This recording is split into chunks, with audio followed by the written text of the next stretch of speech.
This is crazy. This is definitely the type of pattern that you get printed on a big roll at FedEx or something, but I'm already too far in. I also will be using packing tape because I don't want to use up my last roll of Scotch tape. This is 8 yards of beige, khaki, tan, whatever you want to call it, twill, which is a fabric that these things can be made of. And I bought this a few weeks ago off of Fab Scrap, a little impulsively, although maybe that's a strong word because I did think it over a few days whether or not I was actually going to buy it. And did I need all of this? No, but now that we have it, let's make some cool things from it. It's done!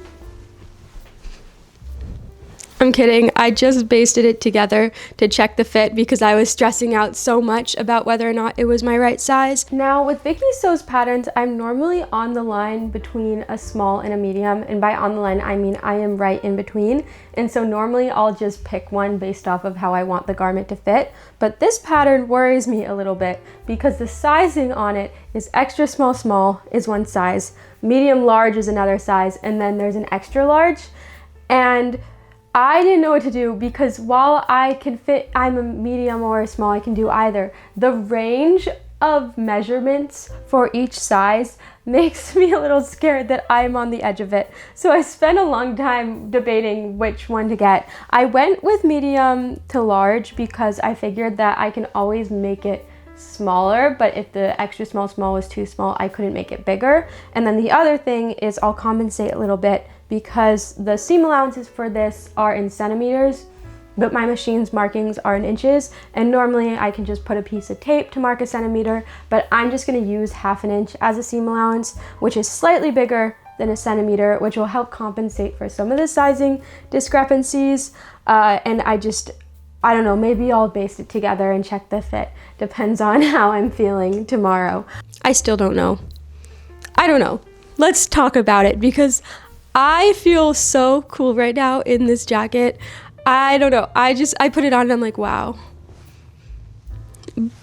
But my boyfriend said that I looked like an alien from Star Wars, but in a good way. So I don't know if that was a compliment or not. I'm gonna take it as a compliment.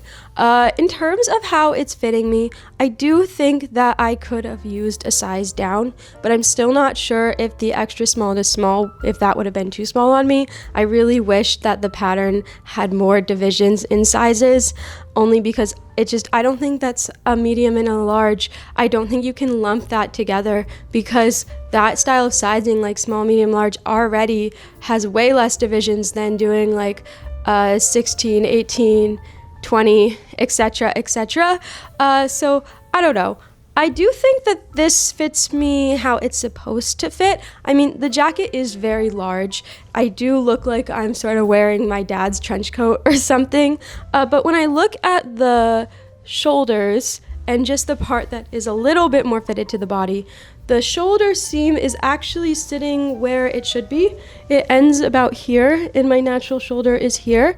So we're only off about 1 inch, and I'm pretty sure this style of coat is supposed to have a little bit of a drop shoulder. So that's an indication to me that this jacket is fitting as the pattern designer designed it to. However, I do think it's a little bit large, and so I sewed this together with a 1/2 inch seam allowance. I'm gonna bump that up to 5/8 of an inch just to help it a little bit, but I also am thinking with the lining and more structure, it'll help. But also, can we talk about these sleeves? Because this sleeve construction threw me for a loop. You sew the front sleeve to the front part of the coat, and then the back sleeve to the back part of the coat, and then you sew the whole thing together. So this whole seam, and then this whole side seam and underarm seam, that was all sewn together at once. Like I sewed the entire perimeter of the coat. And as a consequence, I think it looks cool like this, but my mobility is definitely a little constricted. I do feel a little bit like a flying squirrel right now. So I don't know. I'm not going to change it because this is an overcoat, and the one good thing about having such a wide sleeve opening is that I'll never have to worry about whatever layer I'm wearing underneath being too bulky for the coat, which is good because of where I'm living right now. The other good thing about it is it means that this was actually pretty easy to put together. The pattern is labeled as an advanced pattern, but there's almost no pieces, and it only took me about 30 minutes to sew together this toile, so I'm thinking that this jacket's gonna come together really quickly, which is good because it is already April, and even though I live in Michigan, which means it could be cold through May, it is very quickly warming up, and I am losing time to be able to wear this out and about this season, so I gotta get on that. I'm going to seam rip this all and then start actually following the construction and the directions and to really put it together. And yeah, that's all I wanted to say. Let's get to sewing. But before I move forward on the jacket, I am actually going to pattern out these pants because I'm very rarely in the mood for patterning, but I'm often in the mood for sort of mindless flow state sewing. But I am in the mood for patterning right now, so we're gonna do that. And for these pants, I sketched it out. Here's my sketch. That's what I want them to look like. I was actually going back and forth on this, whether or not to have these front panels or just do pleats, but I decided because the fabric that I'm using is sort of thin and would lend itself to a more parachute pant, and because I just got a pair of parachute pants from GU that are very similar that I love, but they're my climbing pants, so I don't get to just wear them in regular life because they're almost always going to be covered with chalk, that I would go with this design. And so the main features of it is that the front of the pants is 2 panels that will have a curve, and I don't know if it's going to look weird that the back is going to be straight but the front will be curved and like ballooning out, but I do think that will be an easy thing to fix once I put them together, so I'm not too worried about it. Then we'll have the ruffle, which is a sort of my mom made it sort of thing, but we're going to improvise on that one. And so what we need to do now is my pants pattern that I used last time. The back is going to be good, but we need to make the front in this style. So let's get on that. Basically, the first step is going to be laying out my front pattern piece and tracing, because you never want to cut into or modify your original pattern.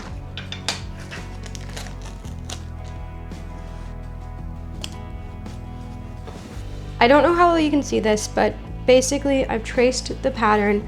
This is the hip line, this is the knee line, and this is where the pleat goes. The first thing I have to do is I'm going to turn this pleat into a dart, which should end roughly around the hip line. So I'm just going to draw 2 lines.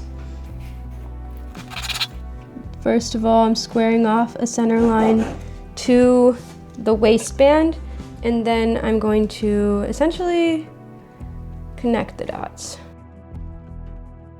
And then I'm going to just double check to make sure that this is somewhat symmetrical. So we have 4 inches to here and only 3 3/4 inches to here. So I would like to be able to move this so it's a little bit towards the outseam rather than the inseam. Maybe let's say 4 1/4, maybe.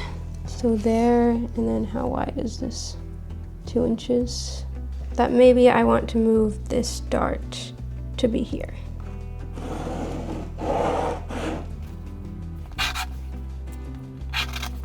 This can be our new dart, which then gives us 3 1/2 on one side, 4 1/4 on the other side, which I'm happy about.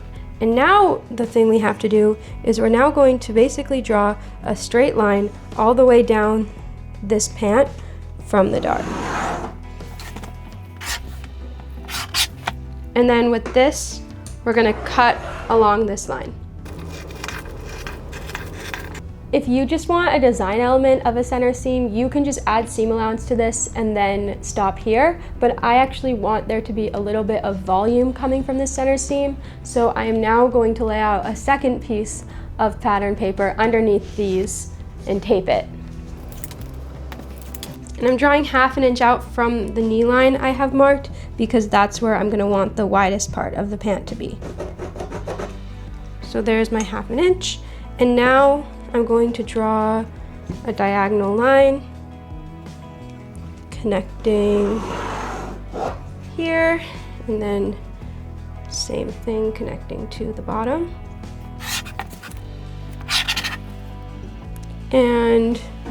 Now we're gonna do something called truing, which basically we don't want any of these sharp corners. We want this to be a nice curve. So I'm going to take my French curve ruler and start drawing that. And I'm going to keep this curve pretty subtle. Basically, we're not trying to change the lines we've drawn at all. We're just trying to smooth them out a little bit. So I'm choosing the part of this ruler that is going to give me the closest curve to what these lines are showing me.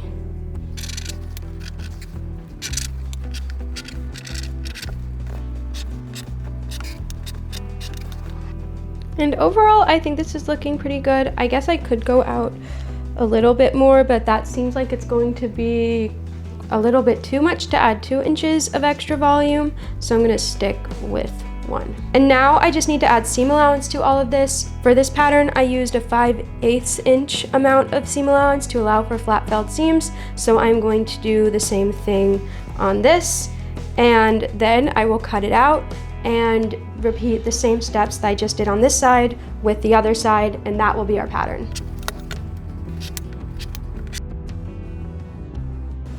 Tell me why I am literally surrounded by beige fabric right now.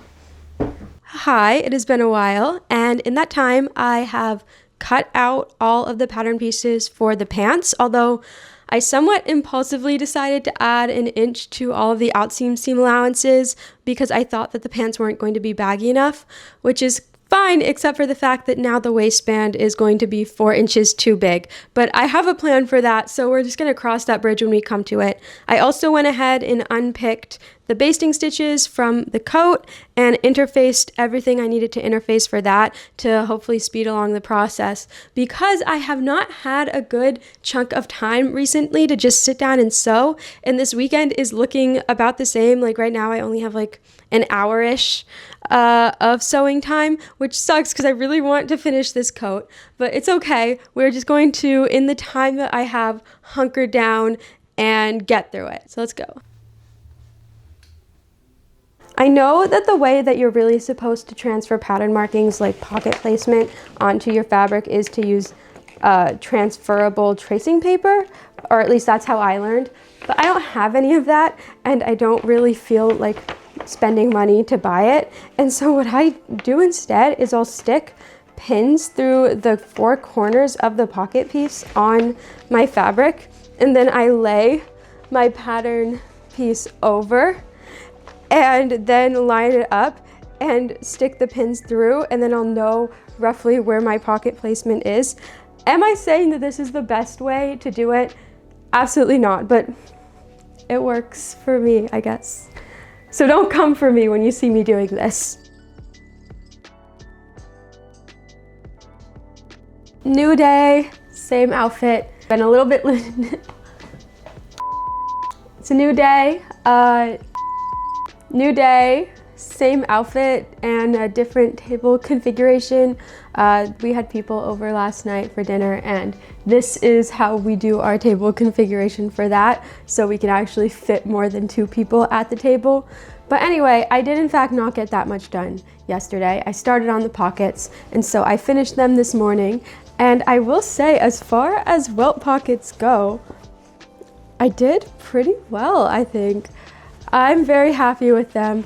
The trick, I just pressed it. I just like literally spent probably 20 minutes ironing it after I flipped it through. And I also basted the welt pocket closed while I did the top stitching, which I'd never done before, but I've seen people do online. And that was a really big help in getting this to look nice and neat.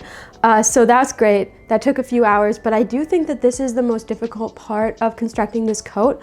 I'm pretty sure the rest of it is pretty smooth sailing.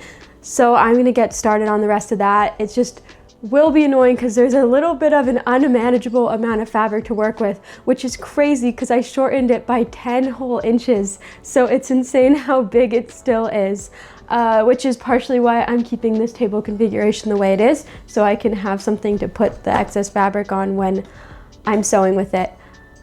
Yes, I would like to get the shell of this coat done today, just because it's been I've been working on this for a few weeks, and this is my first day actually sewing it together, and I'm so excited for it. I've said this so many times, but it's true. So I'm gonna stop talking now and get to sewing.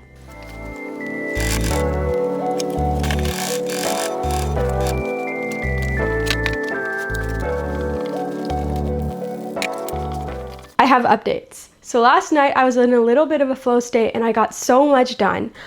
The first thing is I have sewed all the panels together on the jacket. So here is the back with the sleeves attached. And then of course I have my front pieces also with the sleeves attached and the pocket, of course. But I had to take a pause on that because I need to put snaps on the sleeves next. And I do have the snaps, but I didn't realize that I needed a special tool to be able to apply them. I thought I could just use a hammer or something. So I had to stop and I ordered it on Amazon. That's supposed to come today. And in the meantime, I started on the pants because I was in a flow and I got quite a lot done. I have sewn the front panels together and I did this one with a reverse flat belled seam. So normally I have the bump on the outside, but this time I had the bump on the inside, so I only have one line of stitching. My thread match is so good though, I'm not even sure if you could see that.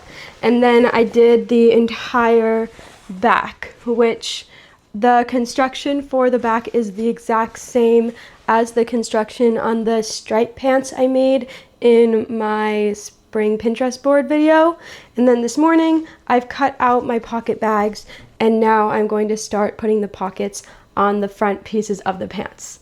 Also, something weird is the two fabrics I'm using, the jacket fabric and the pants fabric, they are different, but they're so close that I'm not even sure if you can tell on camera, but it's crazy. The fabric for the pants is so much harder to work with. I don't know what's up with it, but it's almost like sticky in the way that my sewing machine needle starts sticking. And I also was having all these issues with skip stitches because this is much thinner than denim or the other twill. And so I changed my needle to be a universal needle.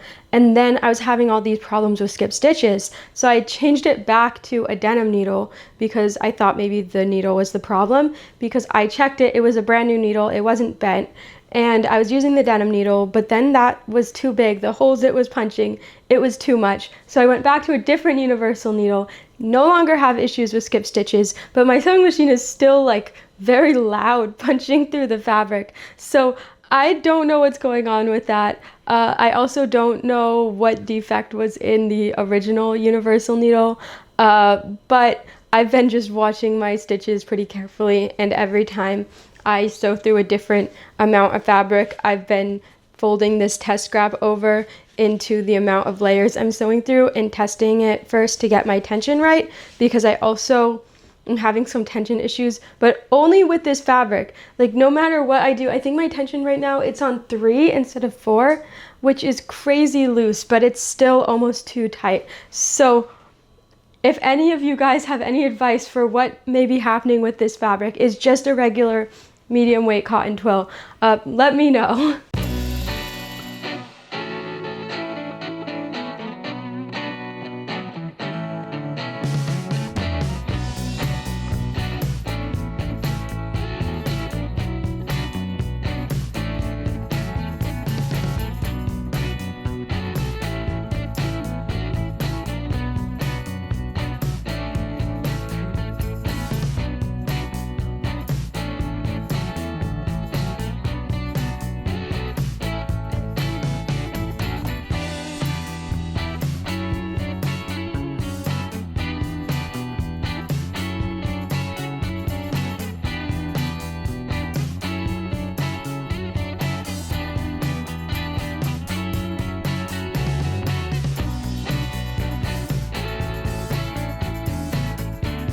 I am moving up in the world. I have interfaced my fly facing, or is it my fly shield? I could not tell you.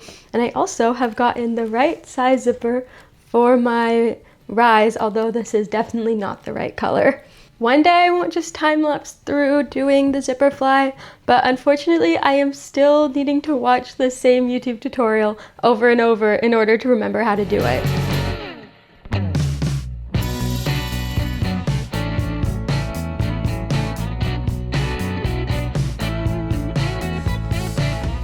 We might be finishing the pants today, so let's see. And also my snap pliers still haven't come. They say they're coming today now, so fingers crossed. But first, let's sew up these pants.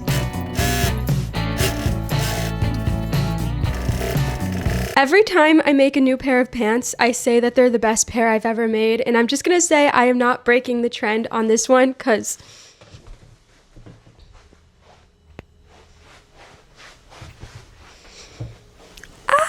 they're giving Free People, I think, which I didn't expect.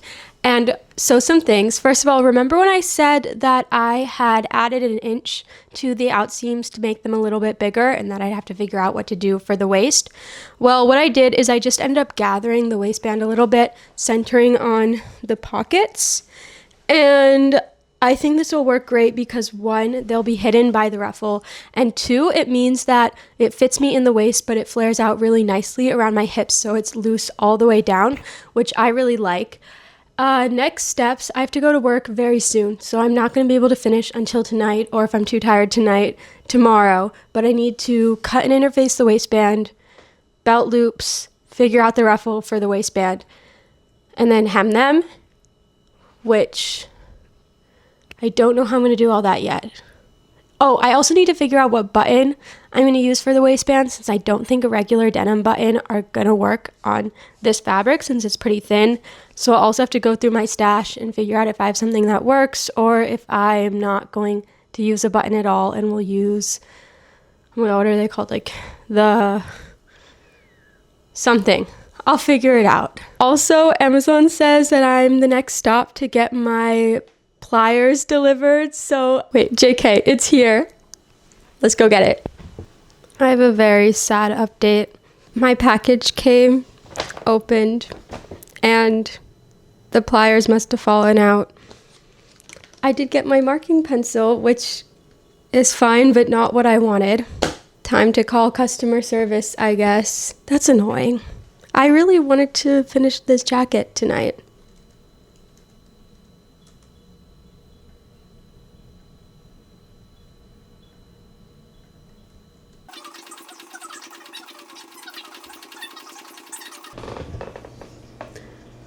I'm almost done with the waistband, which is the last thing I have on these. I hem them and I cut everything out already. But before I sewed it on, I thought I would show you how I'm doing this ruffle, since this is the most interesting part of the pants. Yes, I've already sewed it on to the jeans. They're not jeans. And basically what I did is I took a strip of fabric that was the entire width of the fabric that I had, which I think was 60 inches wide, either 48 or 60. I don't know. I wasn't measuring. And then I just gathered it until it fit the waistband of the pants, and I sewed it on. And then now I'm just going to attach the waistband as normal. Yes. There's going to be kind of a lot of bulk, so I'm going to have to be careful when I do this waistband. One thing I'm going to do to make that easier is I'm going to grade the waistband with the ruffle, which basically means I'm going to cut the seam allowance of the ruffle down shorter than the seam allowance of the general waistband. And what that will do is there won't be such a sharp drop off in the bulkiness. It'll like curve down a little bit. In that way you won't be able to see how bulky it is once I sew on the rest of it. I also don't normally do this, but I did interface my waistband this time, only again because I want to be able to have this hold up to all the bulk on this ruffle. Yes, they're looking pretty good. This is my least favorite part of making pants, and so I'm a little stressed about dealing with it with everything going on, but hopefully it goes okay, and that'll be the pants.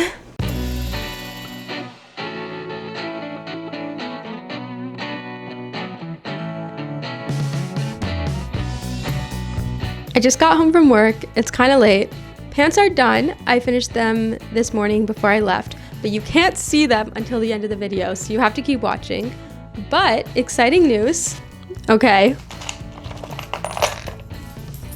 I've got to say, I'm a little bit nervous because I have never done this before. And I don't want to mess it up at this point because 1, I don't have any more fabric. And 2, I've already basically sewn everything together on this jacket that I could sew together without doing these snaps. Now what made this so confusing is that there are 4 parts to these snaps. I thought they'd be symmetrical like the snaps I've used before, the sew-on ones. Like there's just 2 versions, but whatever. I guess it makes sense because you need to punch it through the fabric. But you have 4 guys. You have this one that's smooth with a post, this one that's not smooth with the post, and then 2 that look almost the exact same. And what really got me is, at least for this pattern, this smooth, nice bit, whoops, is inside the jacket, hidden by the lining.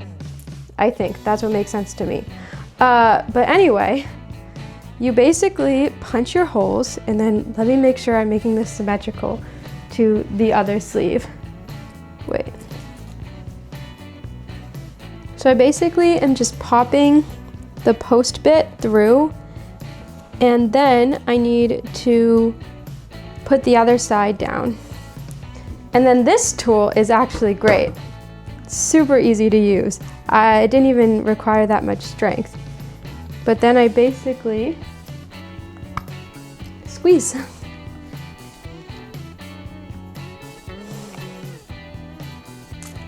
And there's my snap. This is actually so anticlimactic though, especially because I had to wait so long for this tool to come. But cool, now we can move on.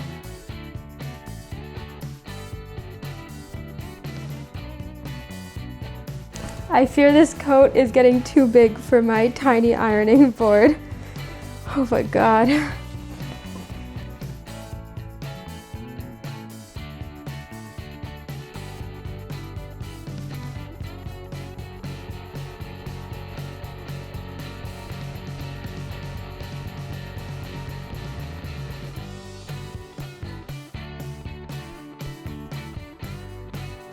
We are back where we started at the beginning of this process, except we have pockets. And also, have I shown you, I don't know if I showed you, but I'm using this navy blue bed sheet for the lining, which I think is a very nice color combination. I've sewn the lining together when I was waiting for the snaps. And yeah, let's finish this coat.